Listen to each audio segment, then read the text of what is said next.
Hello दोस्तों, स्वागत है आप सभी का मेरे इस यूट्यूब चैनल में। दोस्तों, कबीर दास जी का एक प्रसिद्ध दोहा है कि जाति न पूछो साधु से, पूछ लीजियो ज्ञान, मोल करो तलवार की, पड़े रहने दो म्यान। और मुझे लगता है कि आपको इसका बढ़िया से अर्थ पता होगा कि किसी सज्जन पुरुष की जाति नहीं पूछी जाती, बल्कि उसके ज्ञान से मतलब रहना चाहिए। जिस प्रकार की जब हम तलवार खरीदने जाएं तो हमें तलवार से मतलब होनी चाहिए, उसकी धार से मतलब होनी चाहिए, न कि उसके म्यान से, वो किस म्यान में रखा गया है। कबीर दास जी बड़ा उच्च कोटि के संत थे। उनकी जो दोहें हैं वो आज भी लोगों को भीतर से जागृत करती है, आज भी लोगों को सच्चाई का सामना कराती है, उन्हें जो संसार का झूठ है उसे दिखाती है, जाति धर्म संप्रदाय से ऊपर उठ के सोचने को कहती है। और बहुत सारी ज्ञानवर्धक बातें उनके दोहे में मिलते हैं। लेकिन मुझे आश्चर्य हुआ जब मैं यूट्यूब पर ही एक शायद लेखक भी हैं, डॉक्टर राजेंद्र प्रसाद सिंह करके, उनकी वीडियो में मैंने देखा कि लिखा हुआ था कि कबीर की जाति क्या थी।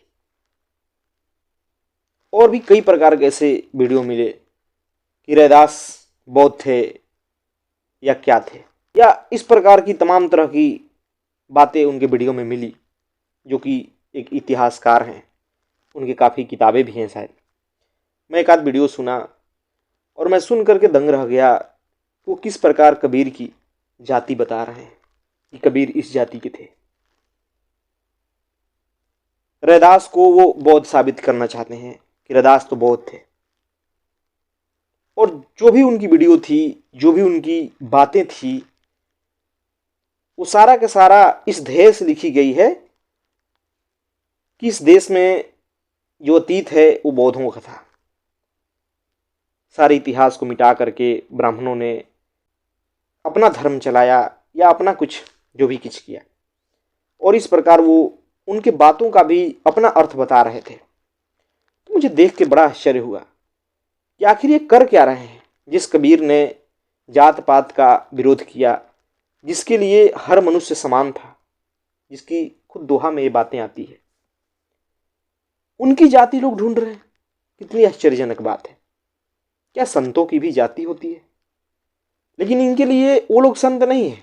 इनका कहना है कि वो समाज में ब्राह्मणवाद का विरोध करने के लिए आए थे। वो समाज में इसलिए थे ताकि समानता स्थापित कर चुके। लेकिन ये लोग ये नहीं भूलते वो जिस स्थान से बोल रहे हैं, जो इनकी चेतना का स्तर है, वहां से समानता स्थापित करना और ये जो करते हैं वहां से स्थापित करने में बड़ा अंतर हो जाता है। ये कहीं एक जगह खड़े होकर समानता स्थापित करना चाहते हैं, जबकि वो वहां खड़ा होते हैं जहां की एक मानव होना चाहिए। कोई पूर्व धारणा नहीं वहां पे होता, वहां पर हर इंसान समान होता है। लेकिन अभी मैं पीछे वीडियो में बनाया था कि जब आपके पास एक ऐसा मन होगा जो हिंदू होगा, मुस्लिम होगा, सिख होगा, बौद्ध होगा, जो किसी जाति विशेष का होगा, तो निश्चित ही आप जो भी देखेंगे वैसा ही देखेंगे। और वहीं उनके बातों में साफ साफ दिखाई देता है, क्योंकि उनका पहले ही मन ये है कि बौद्ध या कोई जाति, तो फिर वो सारी बातों को वहीं से देखते हैं। हर बात में ये निकाल के लाते हैं कि देखो ये तो इस जाति के थे, ये तो बौद्ध थे। हर घटना में, हर समस्या में, हर बात में जाति दिखाई देती है, धर्म दिखाई देता है। और एक प्रकार की ये दिखाया जाता है कि देखो किस प्रकार साजिश हुआ है। हमें लोगों को, जो पिछड़े हैं, जो दलित हैं, जो दबे कुचले हैं, उन्हें इस बात को समझना चाहिए। और दोस्तों, ये सिर्फ वो राजेंद्र प्रसाद सिंह जो हैं वही नहीं कर रहे हैं, बाकी जो यूट्यूबर भी हैं काफ़ी सोशल मीडिया पे, वो लोग भी आज इतिहास का उदाहरण दे दे के सिर्फ यही साबित करने में लगे हैं कि कौन व्यक्ति किस जाति का था। कोई ऐतिहासिक पुरुष को उठाते हैं, कोई संत महात्मा को उठाते हैं और ये दिखाने की कोशिश करते हैं कि देखो ये तो हमारे जाति के थे। तो इससे क्या हो जाता है? इससे वो ये होता है कि वो हमारे जाति के थे तो हम महान हो गए। कितनी छोटी बात है। जहां आज के समय में जाति को मिटाने की बात की जानी चाहिए, वहां आप खुद अपनी जाति प्रदर्शित करके किसी संत की जाति को बता करके ये साबित करने में लगे हैं कि देखो वो तो हमारे जाति के थे। ये बड़े दुर्भाग्य की बात है। और आज की स्थिति में ऐसा लोगों के भीतर मानसिक स्थिति पैदा कर दी गई है, दो भागों में समाज को बांट दिया गया है, एक ऊंचे जाति वालों को, एक नीची जाति वालों को। और उनके मन में ये डाला जा रहा है रोज कि देखो वो तुम्हारे साथ किस प्रकार अत्याचार किए थे, उनका यहां रहने का कोई हक नहीं है, वो घृणा के पात्र हैं, वो नफरत के योग्य हैं। क्या आप ये इंसानियत का संदेश देना चाहते हैं? क्या इस प्रकार समाज में समानता आ सकती है? आप खुद सोच के देखिए। समाज में समानता लाने के लिए सबसे पहले तो आपको इंसान होना होगा। लेकिन जब आप खुद ही कोई जाति विशेष बन के खड़े होंगे, कोई धर्म विशेष का बन के खड़े होंगे, तो फिर कैसे आप समानता की बात कर सकते हैं? आप तो पहले ही इंसान होने को हटा दिए, खुद को काट लिए कि मैं विशेष हूं, चाहे जाति का नाम देके, चाहे धर्म का नाम देके, चाहे कोई और नाम देके। और इतिहास का उदाहरण देना आसान हो जाता है, क्योंकि इतिहास की जो घटनाएं घटी हैं उसका सच सच कोई कुछ नहीं बता सकता। सारे अनुमानों पे ही चलता है। कोई खुदाई हुई तो कुछ मिल गया, कहीं कोई लिपि प्राप्त हो गई, कहीं कोई इतिहासकार ने कहा, उसी के लोग आज अपना प्रोपेगेंडा चला रहे हैं, अपने पूर्व धारणाओं को लोगों पर थोप रहे हैं, समाज में विद्वेष उत्पन्न कर रहे हैं, जो कि दुर्भाग्य की बात है, जो कि समाज के लिए खतरा है, इंसान के लिए खतरा है। आज होना यह चाहिए था कि चाहे किसी जाति का हो, यह नहीं कह रहा हूं कि कोई नीची जाति का हो या ऊंची जाति का हो, सारे के लिए आपके पास तर्क में दम होना चाहिए था। आप अपनी विद्वता से, आप अपने तर्क से उसकी जातीयता को काटते कि नहीं भाई, तुम्हें भी जातीयता नहीं करनी चाहिए, मुझे भी नहीं करनी चाहिए। ये तो अच्छी बात नहीं हुई कि जब बड़े जातीयता करें तो उन्हें कहो कि देखो वो बड़े जातिवादी हैं, और जब आप करो तो आपकी महानता है।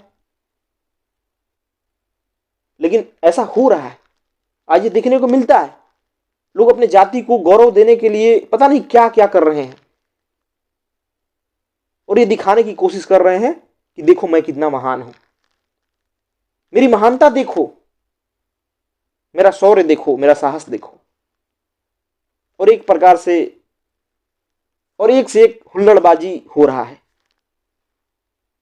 जो कि किसी काम का नहीं है, कहीं से भी समाज के हित में नहीं है, सिर्फ समाज को बांट रहा है और कुछ नहीं कर रहा है। इंसान के बीच नफरत पैदा कर रहा है। और मुझे लगता है कि एक निरपेक्ष व्यक्ति होने में बड़ा साहस की जरूरत होती है, सबके बस की बात नहीं है।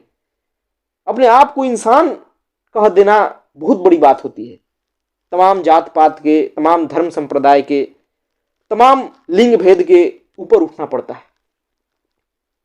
सेंटर में इंसान को रखना पड़ता है, और जो इंसान सारे पूर्व धारणाओं से मुक्त हो।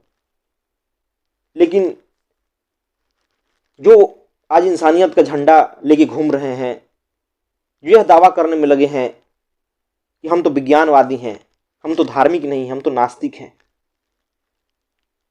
जो यह दावा करने में लगे हैं कि हम तो सबकी भलाई की बात करते हैं, समानता स्थापित करना चाहते हैं समाज में, वो खुद किसी जाति विशेष का झंडा लहरा रहे हैं, खुद को किसी जाति का मान रहे हैं, किसी धर्म का मान रहे हैं। तो फिर कैसे आप किसी को समान मान लोगे? आपके लिए दूसरा दुश्मन हो ही जाएगा, चाहे दूसरा धर्म का हो या जाति का हो या संप्रदाय का हो। आप ऊपर कहां उठ रहे हैं? और फिर संतों को भी उसमें लपेट लेते हैं। संतों का भी उदाहरण देके आप कहते हैं कि देखो वो भी तो यही कर रहे हैं। ये आपकी मूर्खता को दर्शाता है और कुछ नहीं, आपकी अज्ञानता को दर्शाता है कि आप पढ़े लिखे गंवार हो और कुछ नहीं। आप अपनी पूर्व धारणा को स्थापित करने के लिए, आप अपने अहंकार को ही स्थापित करने के लिए सारा खेल कर रहे हो। और जो लोग इस प्रकार की बातें खोजते रहते हैं, इस प्रकार की घटनाओं को अतीत से उठाते हैं, साफ दिख नहीं रहा है वो किस प्रकार चाहते हैं कि मेरा अहम बड़ा हो, किस प्रकार मैं अपने आप को श्रेष्ठ श्रेष्ठ साबित कर दूं। कबीर जो थे, रैदास जो थे, वो उनकी उपलब्धि थी, उनकी मेहनत थी, उनकी चेतना की बात थी।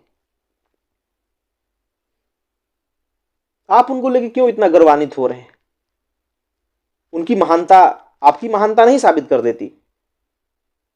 आपको ऐसा कर्म करना पड़ेगा, आपको उस स्तर तक अपनी चेतना को उठाना पड़ेगा, वहां तक जाकर सोचना पड़ेगा। यूं ही किसी संत महात्मा से, किसी महापुरुष से अपना संबंध जोड़ लेने से आप महान नहीं हो जाते। इस बात को समझिए। इतिहास में क्या हुआ क्या नहीं हुआ, किस लिए कोई बात बोली गई, वो वहीं छोड़िए।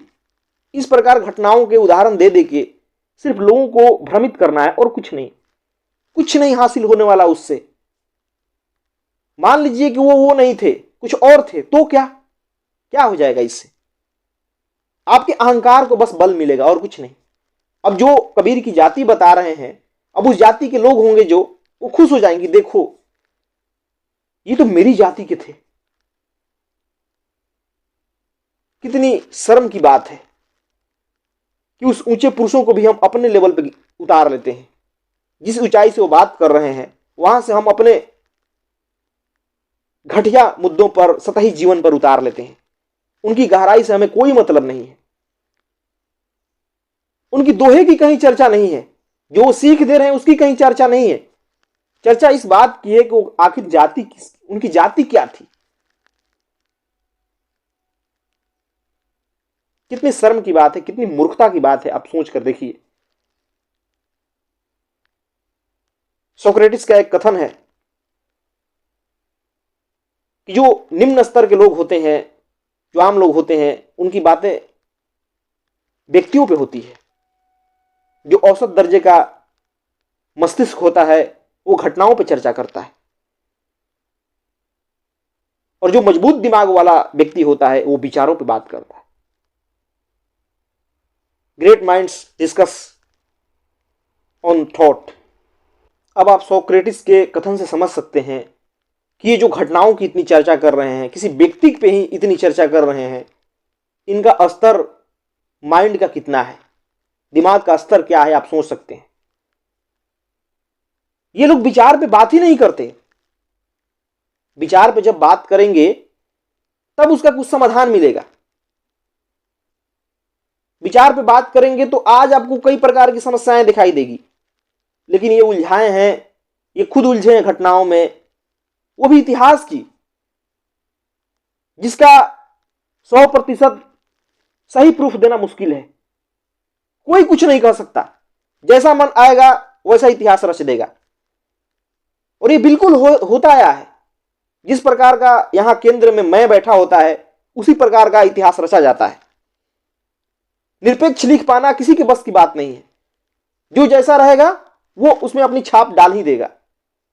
और उसी प्रकार ये जो हमारे लेखक हैं राजेंद्र प्रसाद सिंह, इनके इतिहास में देखने को मिलता है। वो सारे के सारे में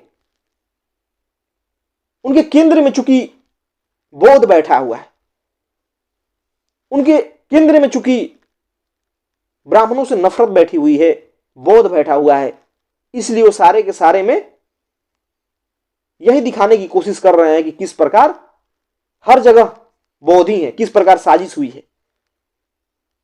क्या मिल जाएगा इस सबसे? कुछ नहीं मिलने वाला है। कुछ ऊंची स्तर की बात करते, इतिहास सीखने के लिए ही होता है, वहां से सीखा जाता है। कौन क्या किया इससे क्या मतलब है? उस समय की स्थिति होगी, कुछ किसी ने किया होगा। आज आप क्या कर रहे हैं ये महत्वपूर्ण है। हम तो हर किसी से सीखेंगे, चाहे बुद्ध हो, कबीर हो, कृष्ण हो, रैदास हो, हम तो हर किसी से सीखेंगे, वो हमारा अतीत है। हम ये नहीं ढूंढेंगे कि वो हमारे जाति के थे तभी हम उससे सीखेंगे। क्यों सीखेंगे भाई? हमारा जन्म आज हुआ है, हम क्यों पूर्व धारणाओं पे चले? और जब तक इस प्रकार का आपके पास मन नहीं रहेगा जो कि निरपेक्ष है, तब तक आप समाज में सिर्फ अशांति उत्पन्न करेंगे और कुछ नहीं। आपको लग रहा है कि मैं भी वही कर रहा हूं जो संत कर रहे हैं, तो आपकी बड़ी भूल है। संत वहां से बोल रहे हैं जहां की कोई मैं नहीं है, जहां सिर्फ सत्य है। और आप पहले बौद्ध होकर बोलते हैं या किसी जाति का होकर बोलते हैं, तो बड़ा उसमें अंतर आ जाता है। आप सिर्फ इसलिए बोल रहे हैं ताकि दूसरों को नीचा ठहराया जा सके, इसलिए नहीं कि समाज में शांति लाया जा सके, समाज में समानता लाया जा सके, इसलिए नहीं बोल रहे। क्योंकि जो भी वैसा करना चाहेगा पहले तो अपनी जाति छोड़ेगा, अपनी जाति को इस प्रकार महत्व नहीं देगा, अपने धर्म को इस प्रकार महत्व नहीं देगा। उसके लिए इंसान सर्वोपरि होगा। लेकिन ये बात कहीं देखने को मिलती नहीं है। देखने को मिलती है तो सिर्फ अपने पूर्व धारणाओं को थोपना, अपने मैं को बड़ा करने की कोशिश करना, और इससे सिर्फ समाज में नफरत उत्पन्न होता है और कुछ नहीं। जो संत जन हुए, जो बुद्ध पुरुष हुए, उनके ज्ञान को जानिए, वो भीतर से क्या थे, उनकी शिक्षाओं को ग्रहण कीजिए, वो क्या कहना चाह रहे थे। ये मत देखिए उनका जन्म किस जाति में हुआ, किस घर में हुआ, ये मत देखिए, उसको महत्व मत दीजिए। महत्व उस बात को दीजिए वो कहना क्या चाहते थे। और ये हर व्यक्ति के साथ होना चाहिए, चाहे अतीत के हों चाहे आज के कोई व्यक्ति हो, और उसी से उसका निर्धारण करना चाहिए, उसकी जाति धर्म लिंग संप्रदाय से नहीं। तभी एक स्वस्थ समाज का निर्माण होगा, तभी समाज में समानता लाई जा सकती है। धन्यवाद दोस्तों।